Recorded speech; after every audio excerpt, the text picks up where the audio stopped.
Welcome to Nine Lives Therapy. My name is Chrissy Smith, and together we energize your body from the inside out. Make sure that you like, share, and subscribe to my channel because every time you do, another person gets healthier. I'm so glad to have John O'Halloran with us today. He's probably one of the best physical therapists that I know. He is so knowledgeable. He does a lot of different modalities, has a wealth of knowledge, knows a ton of people in order to help his patients get back to moving as much as possible. John and I go way back. I remember him from Sport Time a long time ago before it changed names several times, and he'd see me being mean to my boot campers out in his parking lot. Every single time. There go. There's Chrissy again. Yep. There you go. Ripping them apart. Up the hill over there. That thing was awful. Oh, that was I miss running up that hill.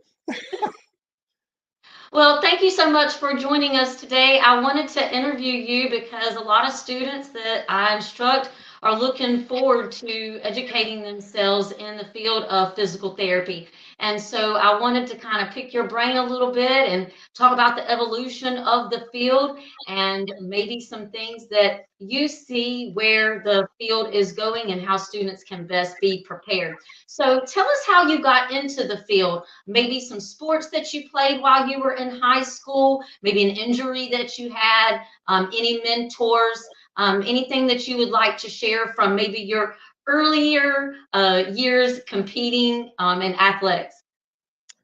Absolutely. And when I have students that come in right now, I ask, so why are you interested? And it always comes back to an injury and an experience, and again, I'm in that, old school. This is before even like sports medicine was even really talked about. But when I was as a baseball player, and I did have an injury, and I had an injury. I was a pitcher, but I back in college, I went to UMass undergrad, and had ripped up my knee.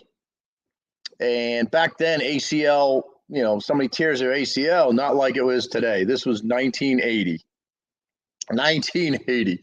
So, freshman year, and trainer looks at my leg and, oh, you sprained it. Okay, well, what I sprained?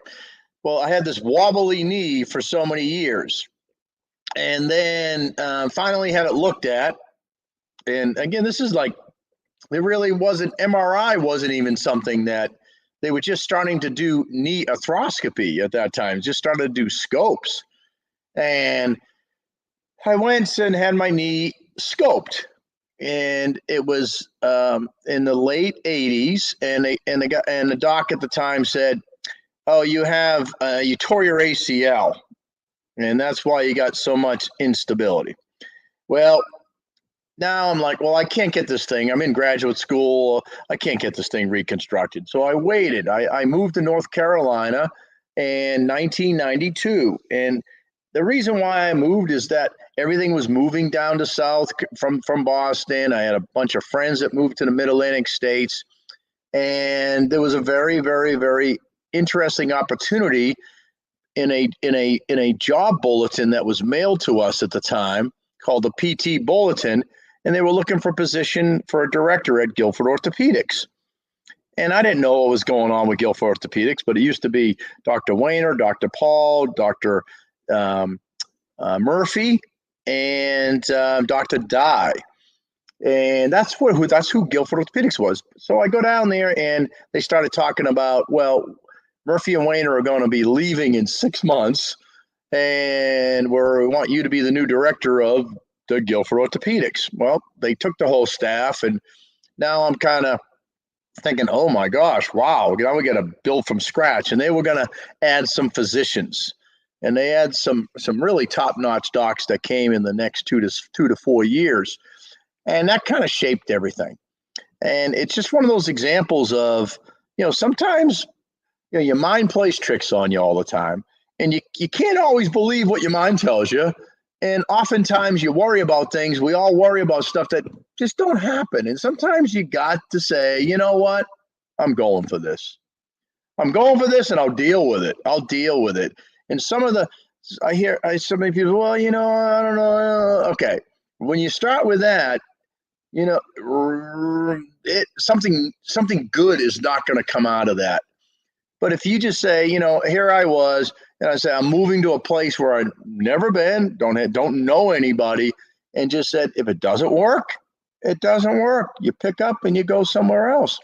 And there's certain times in your life where you have these opportunities, and that was a perfect time to make the move, and it just paved the way and laid the foundation for a very, very rewarding career. All right, we'll get into that just a little bit later. So I guess did you play you played baseball when you were in college. Did you get a master's in physical therapy at the time?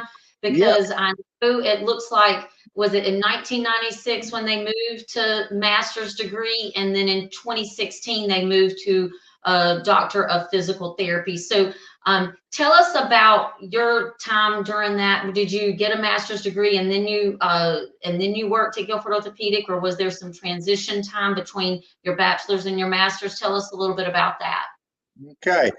So my first degree, 1984, was in exercise and sports science. Just what a lot of students that go to North A&T or go to UNCG or go to Guilford College, exercise and sports science, and that's what my BS was in.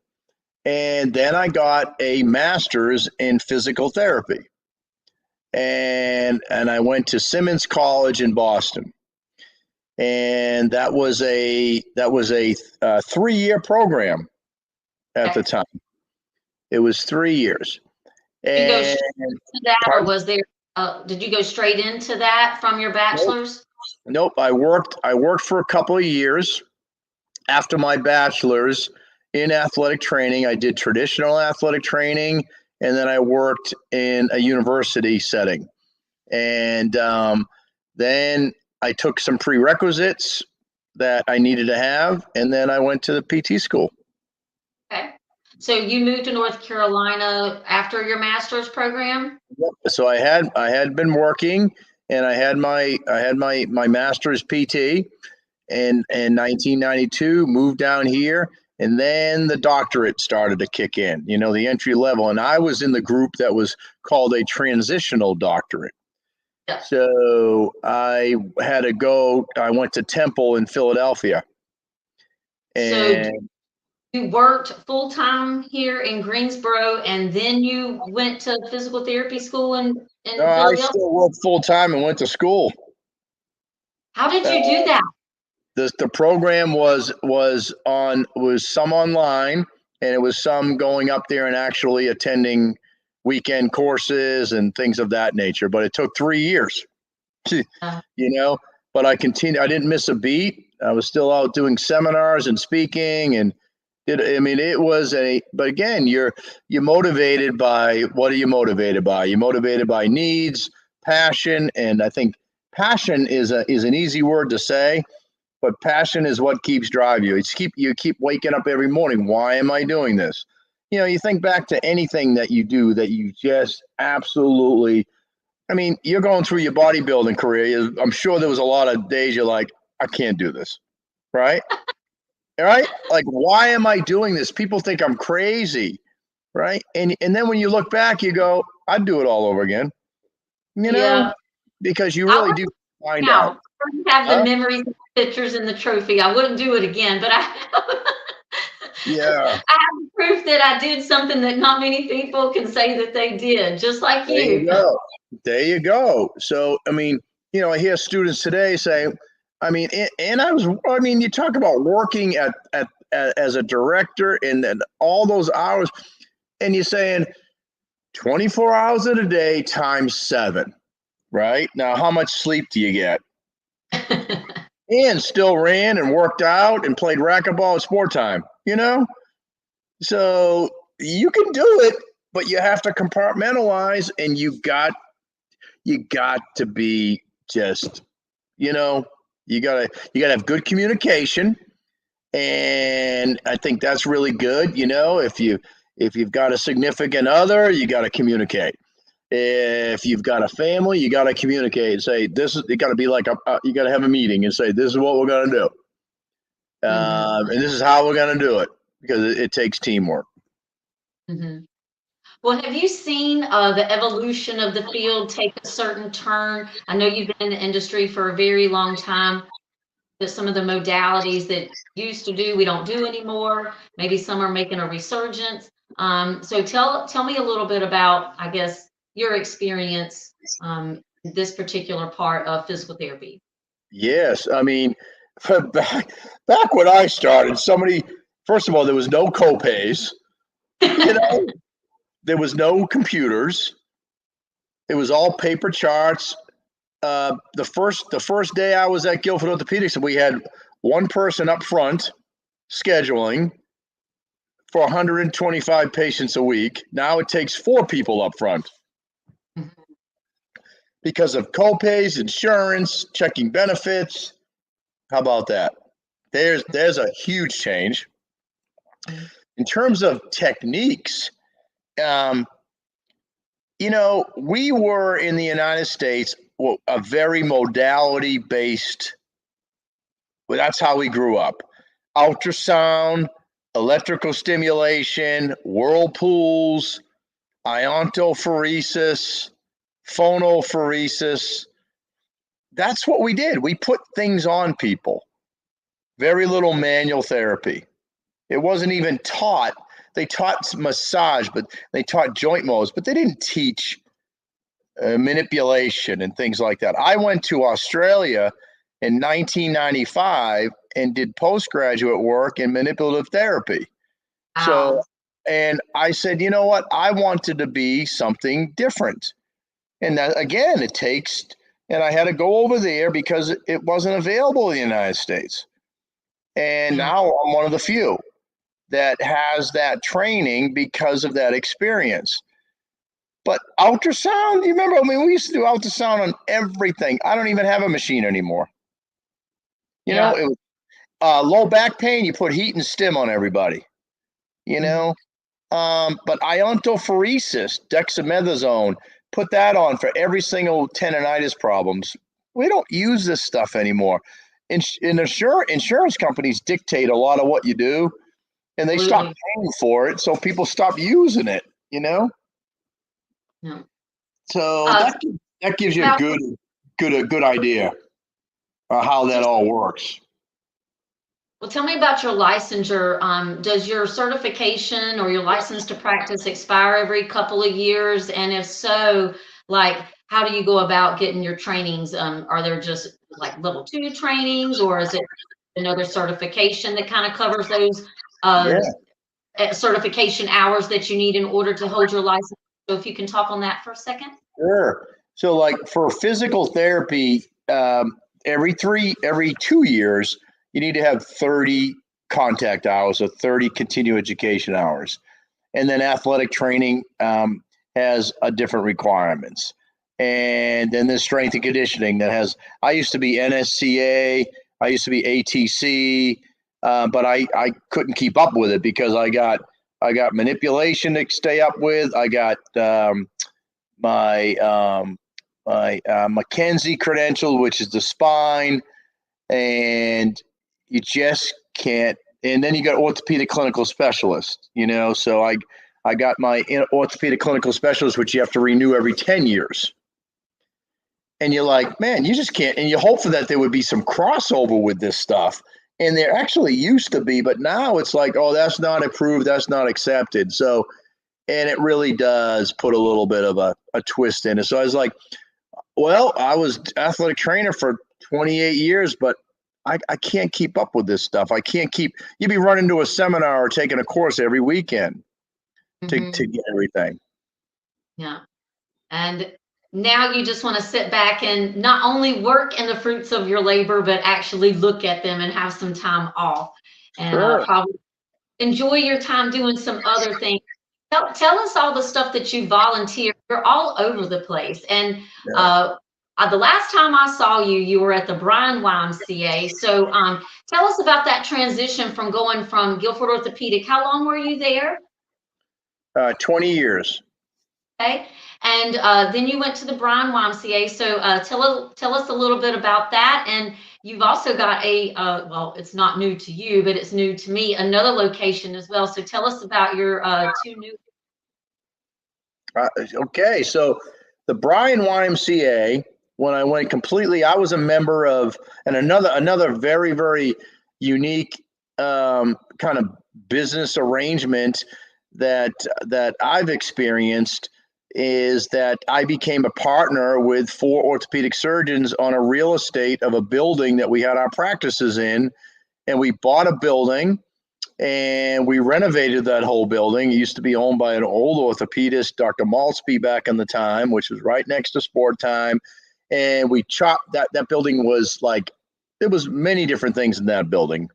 And we gutted the whole thing, and I was involved in the design and when you ever say, okay, where do you want to put your stuff? You sketch it all out. I mean, that was a lot of fun. That was a lot of work and a lot of fun. And we had a great relationship. And then, hey, like every relationship, some of them work out, some of them don't. And after 20 years, I'm thinking, I just want to be by myself. I want to grow my own practice. I want to start over again. And in 2012, I'm thinking, where am I going to go? I said, I need weights. I need ellipticals. I need bikes. I need a swimming pool.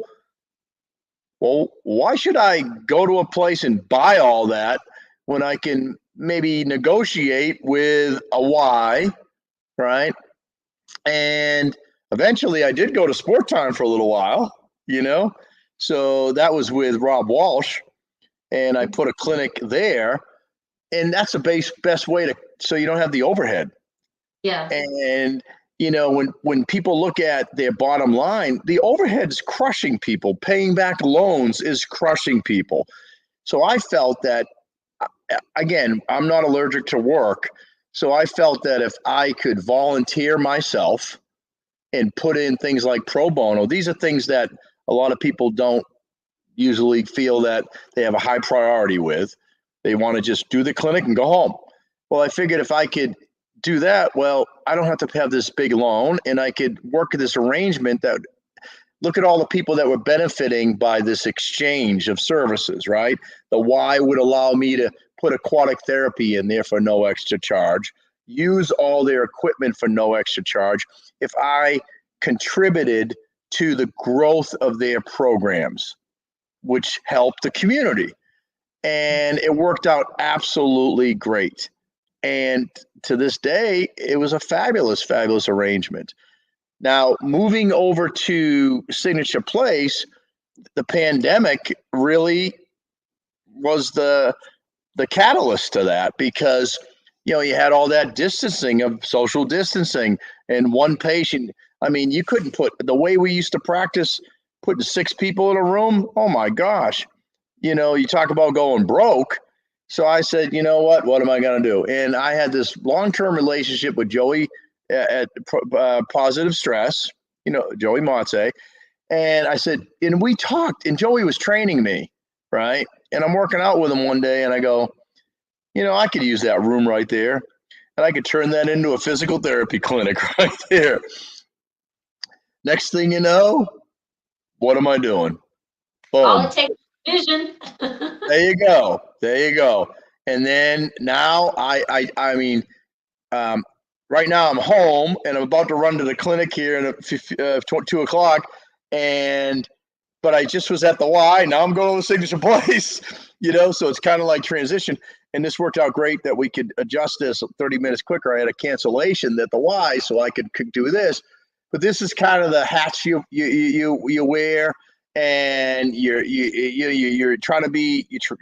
I got to be there. You got to be here. But they both work well. I mean, over at the Y, I got a great team, and I got a great team at Signature Place. And because my name is on both places, and I think I'm the only clinic in this area that the actual owner, his first name is on the building or on the sign, where you go to other therapy places, it's called the Greensboro Physical Therapy, or it's called Oak Ridge Physical Therapy, or it's called Battleground, or Pivot, or Benchmark, or you look at other forms of chiropractic offices. Nobody puts their name. So when people come in, they go, "Oh, I want to meet O'Halloran," right? So that comes sometimes shoots you in the foot, because then you really got to be in two places at the same time. But we got a super team. You're seeing some of the folks Oh, here. I'm looking at that. Look at you. I wish I could make this one bigger, but it's not allowing me to do so on there. But It's anyway, awesome. so I It's, guess everybody looks like they're having so much fun I though hope whenever so. Yeah. over there to your facility. Um, so tell me a little bit about some of the injuries maybe that you've seen. I know that a lot of people probably are less active than they used to be, or they're looking down at their phones a lot. And I didn't know maybe if you were seeing some trends as far as injuries go, how you treat some of those things. Yeah. When you look at, you know, and you know this better than anybody, Chrissy, I mean, there is, in the United States, there's so much opportunity to exercise. No other country has more opportunity to exercise, but we got more obesity and more problems. It's crazy. I mean, but it goes into, we're the only country in the world that got 4 aisles of chips, and everything else. And we just got a different society here. But there's no other country that has you go up Battleground, there's 7 fitness centers, along with 12 hemp shops and vape shops, so and four mattress places. But anyway, and now there's like 6 storage facilities on Battleground. And then there's not. Oh wait, your nails. You got to get your nails done too. And that's all there is. That's all there is. But when you look at our society, that tells you a lot right there. And when you look at injuries, back in the day when I started 30 years ago, we saw a tremendous amount of repetitive overuse workers' comp injuries. The textiles, the manufacturing, Mm-hmm. gone.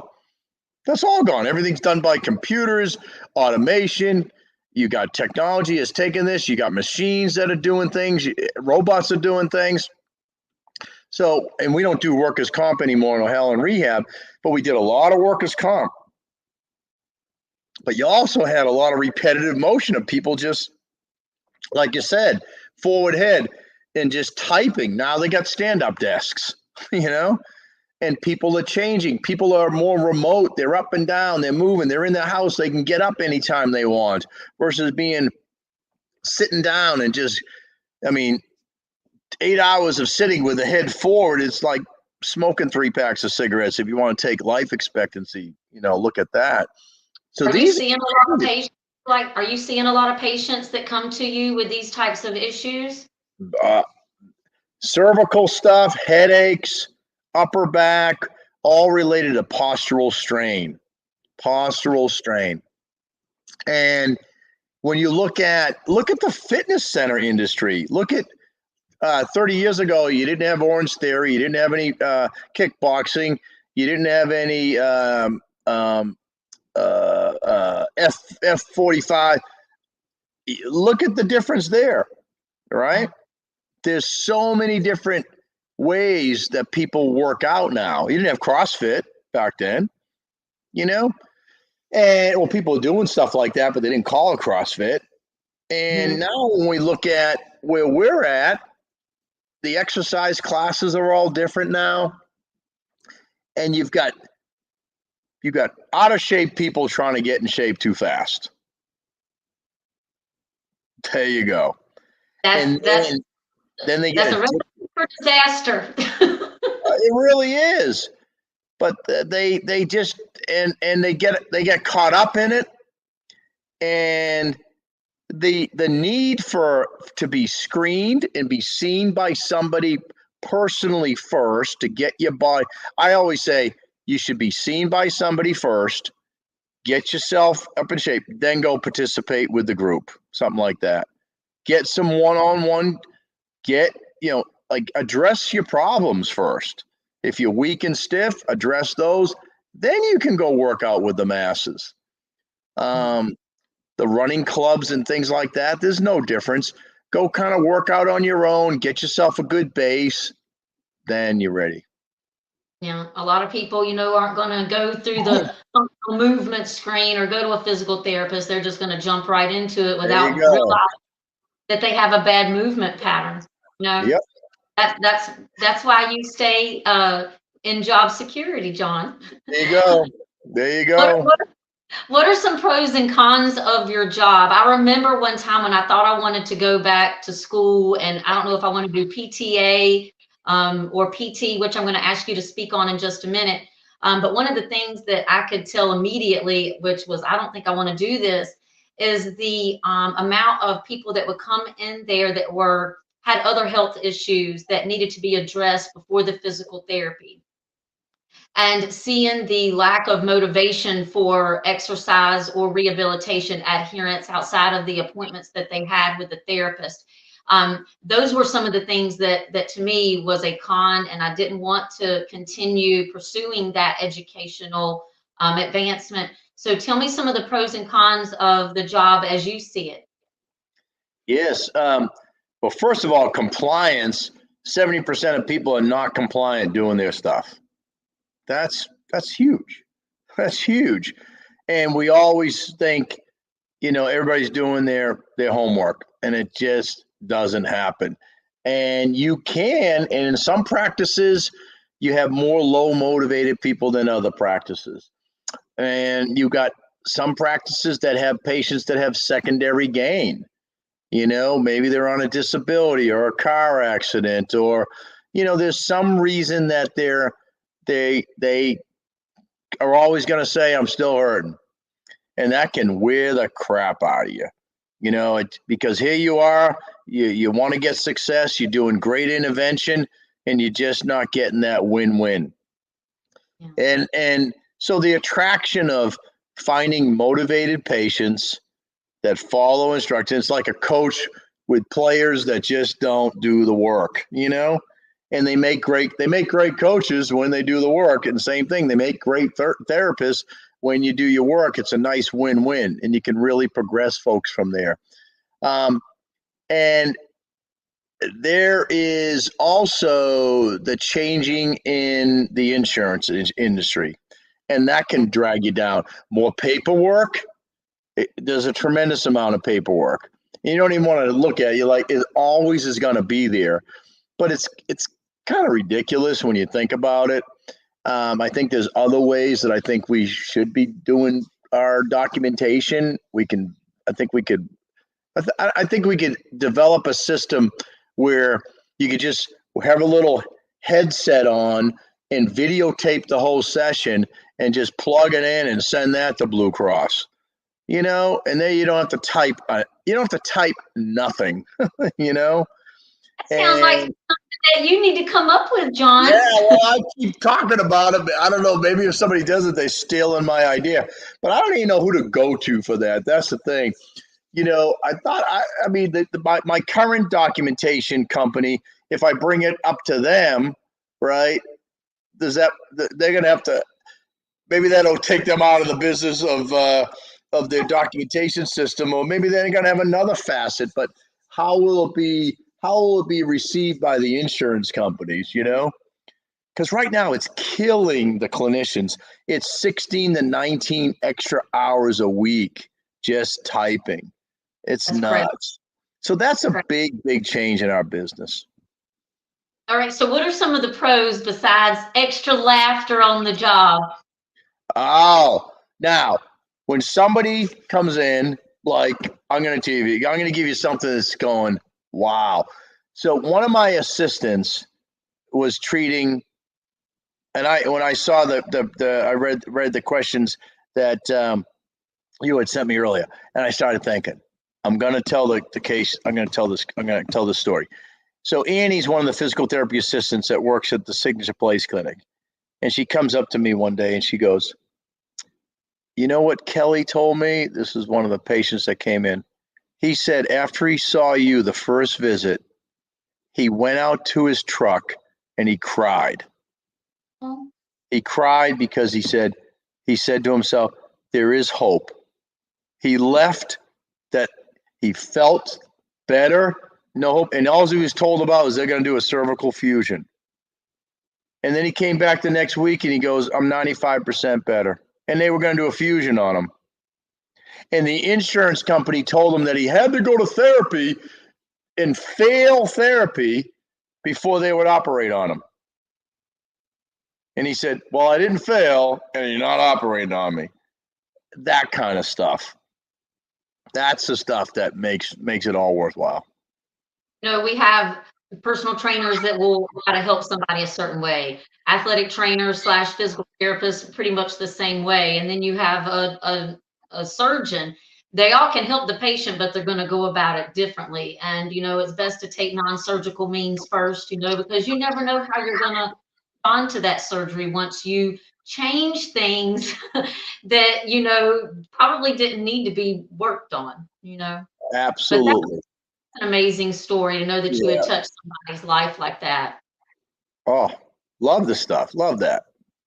And I'm sure that that's just one of many. Tell us a little bit about the difference between PTA, which is physical therapy assistant, and physical therapist, because at Guilford Tech, we have a PTA program, and it's a 2-year program, and it's about $8,000 to $10,000 to do the program. You would get probably about $54,000 starting, depending on which area that you live in, which is not a bad salary for a return on investment.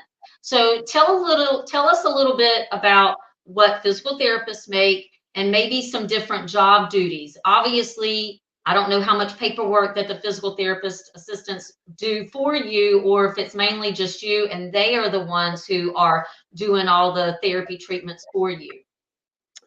Yeah, so in physical therapy versus physical therapy assistant, the physical therapist or the DPT program, and then what you look at different is the depth of knowledge to develop skills that get into evaluation and diagnostics.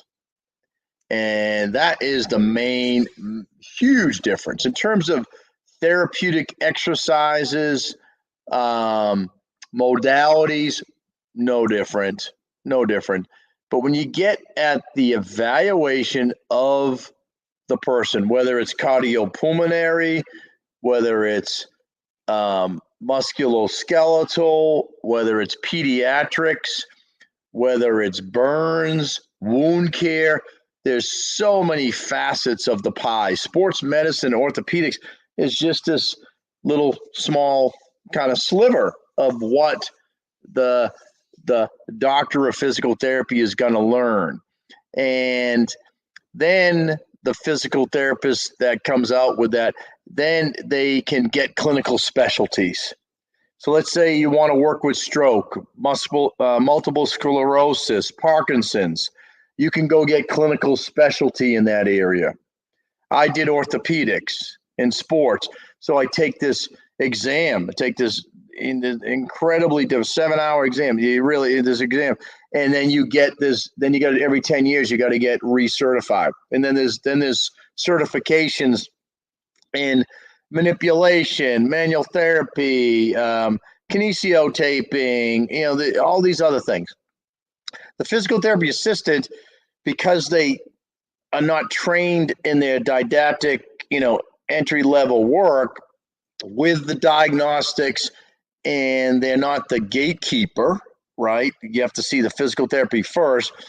They're just not going to have those opportunities to expand their postgraduate knowledge to get credentials. But I teach continuing ed courses, and physical therapy assistants attend the same classes that the DPTs do.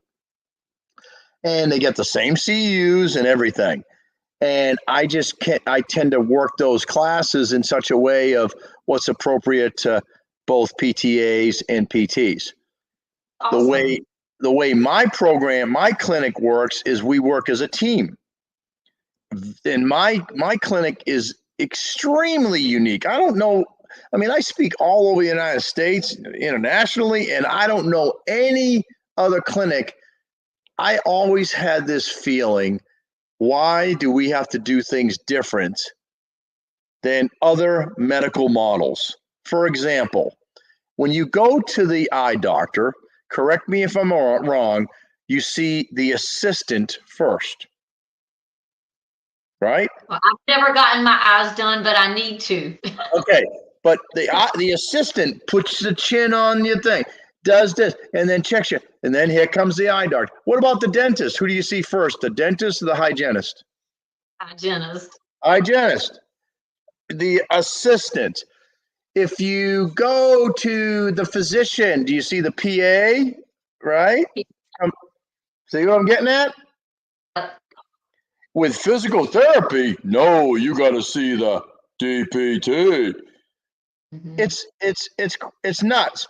So if we work as a team where the PTA and the PT come in on the evaluation, just like every other medical model, don't you think the patient, rather than if I do the eval, then I say, you know what, you're going to see Julie on Wednesday, and then Julie gets the patient, we'll go, well, who's this Chrissy? Who's this Chrissy on my schedule? And then they don't know you, and then they have to repeat all the questions again. But if they knew you on the eval, you might like Chrissy better than you like John. I mean, you might like Julie better than you know what I mean? Yeah. So, and and people say, well, that's bad business because you don't make as much money, and you know what? And people. There you go. About helping Because people feel better. that's all it is. And that's what will eventually be a success. Well, you can tell when you go into his office, the energy, everybody gets along. And a lot of times when you go into some of these rehab, facilities, it's really stiff. You're scared. Therapy doesn't feel good. People don't want to be there, and it's a totally different environment where you are. Yeah, One more question before we leave, because I know we're running out of time. What advice would you have to any potential students looking to enter this field of study, besides having as much passion as you do? okay. The biggest thing, and this is I'll go back to my mentor, is if you're thinking about it, go observe it first. Go observe it. Get some get contact some places and try to see if you can get a few hours and just say if this right for me, and try to get a couple of different experiences. That it means so much to do that. Yeah. You can do like I did and realize, hey, I don't want to put all my effort into this. I did this Absolutely. with athletic training. I thought I wanted to do that in school, and then I found out that it was a 500-hour certification, and I said, I care about the therapy of the athlete, but I don't want to be out there on the field, and I don't want to be in the locker room, and I don't want to travel, and I don't. So I started looking at the pros versus the cons of that job. Absolutely. I mean, you sort those things out. Everybody's different with that stuff. Yep. Yep. Well, is there anything else that you would like to share with the students at Guilford Tech? Well, first of all, I have a clinical rotation with Guilford Tech. We got 2 students coming up here. I taught at Guilford Tech in 1998. At the very first year the PTA program started. I taught the Nice. orthopedic. I taught 2 years, and some of the physical therapy assistants that I taught not then are working for me now, or coming in working part-time, or patients. So it's really cool. But I loved going over there and That is my awesome. time there. Awesome. Well, folks, if you are interested in looking at John's website, you can find it here at O'Halloran Rehabilitation. You can book your appointment right here. And, you can look at some of these photos about how much fun people are having There at you his go. therapy. Does not have to be boring. Therapy does not have to, even though it's a little painful, you can do it a lot more easy when you have somebody there that's laughing and joking with you and making it an enjoyable experience. Thank you so much, John, for joining us today. I'm so glad that you were able to take time out of your busy schedule to share a lot of information about physical therapy industry. Thank you so much. My pleasure, Chrissy. Thank you so much for reaching out to me. All right. Bye-bye. See ya.